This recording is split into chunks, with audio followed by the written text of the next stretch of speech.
The following file has been flagged for Ethics Committee review. The anomaly is not the concern. SCP-5057 is housed in a standard humanoid containment chamber. Any fluids produced by the anomaly are to be cleaned from surfaces as necessary. Consumption of SCP-5057 is strictly forbidden. The entity has been assigned to the Group of Interest 3861 Research Team. That's the Professor Funtastic Research Team, for those of you who want to start pulling threads. The official file is brief, unusually brief, for something this dense. The story, however, is not. SCP-5057 is a humanoid automaton made of polypropylene plastic. It roughly resembles a clown. It is, by all documentation, sentient, capable of speech despite possessing none of the biological structures that would normally produce it. It can move. It mostly chooses not to. At the time of acquisition, the following note was attached to the object. Hi kids! Now you are the proud owner of Señor Taste, who is the tiny Señor line of Professor Funtastic. Try to collect all the fun for hours. Let your Señors here for fun. Pick up all the Señors, super fun. Señor Taste, the tiny Señor line. Collect all the fun. This is a product. SCP-5057 was manufactured. It has a product line. Somewhere out there, the other Señors exist, and every one of them was made for the same purpose that SCP-5057 was made for: to be consumed. The problem is what it's made of. The surface of SCP-5057 is continuously coated in ethylene glycol. If you don't recognize that chemical name, it's the active ingredient in Antifreeze. It is odorless. It has a distinctly sweet taste. It causes kidney failure. It kills. SCP-5057 knows this now. It did not always know this. And that gap between what it was built to believe and what it learned to be true is where this entire file lives. The entity refers to the ethylene glycol as its patented delicious flavor. It encourages every person who enters its containment chamber to consume it, not as a threat, not as a defense mechanism. It simply wants to fulfill its purpose. It was made to be eaten by the good little boys and girls, and it cannot understand why that isn't happening. SCP-5057 first came to Foundation attention through Dr. J. Everwood, who at the time was research lead for Group of Interest 386, the Dr. Wondertainment Research Team. The initial internal memo from Dr. Everwood is dry and institutional. Why on earth was I sent SCP-5057? It's not a Wondertainment product, and it's taking away from my containment budget.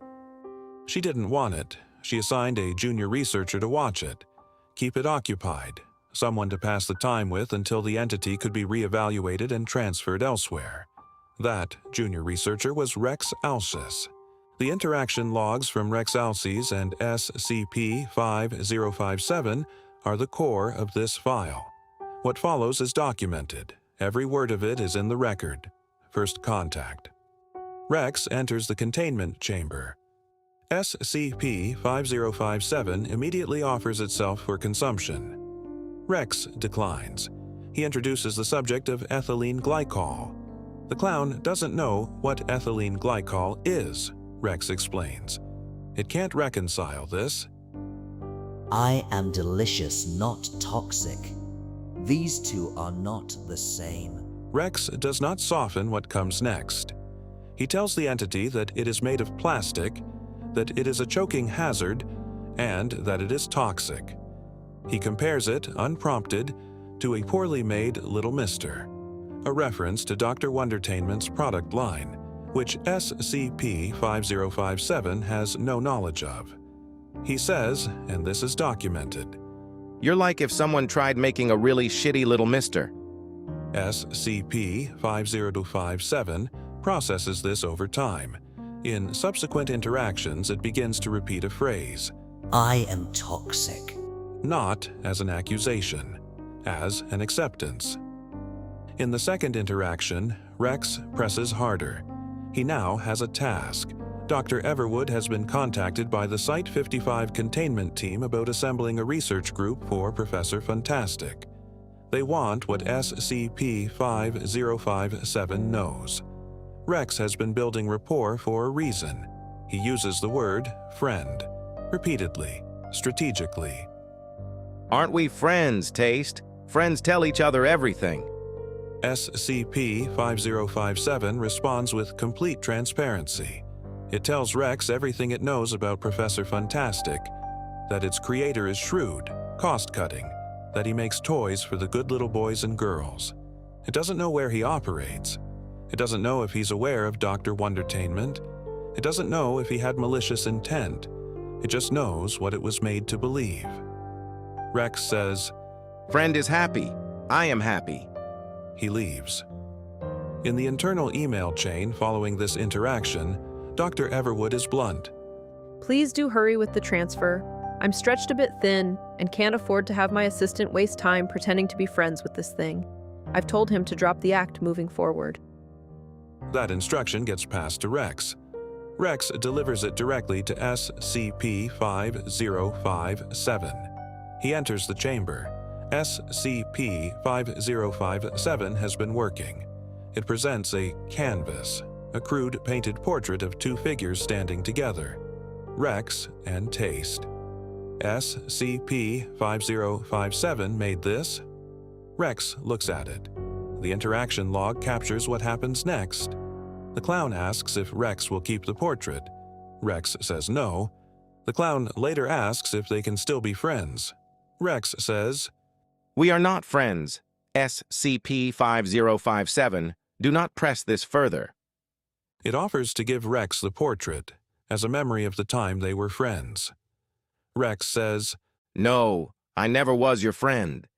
SCP-5057 says, Okay. 5057 was transferred to the newly formed Professor Funtastic research team under Dr. H. Cole. Dr. Cole reached out to Dr. Everwood shortly after acquisition. She had a question. Her notes said SCP-5057 was chatty, childlike, and yet when she spoke to it, she received one-word answers. It shooed her out of the containment chamber. She wanted to know, did something happen during its time under Everwood's care? Dr. Everwood's first response, she had not personally interacted with 5057. Her assistant, Rex, had handled it. She would ask him. The next email reports. Rex said nothing unusual occurred. Dr. Cole sends a follow-up. She attaches a document.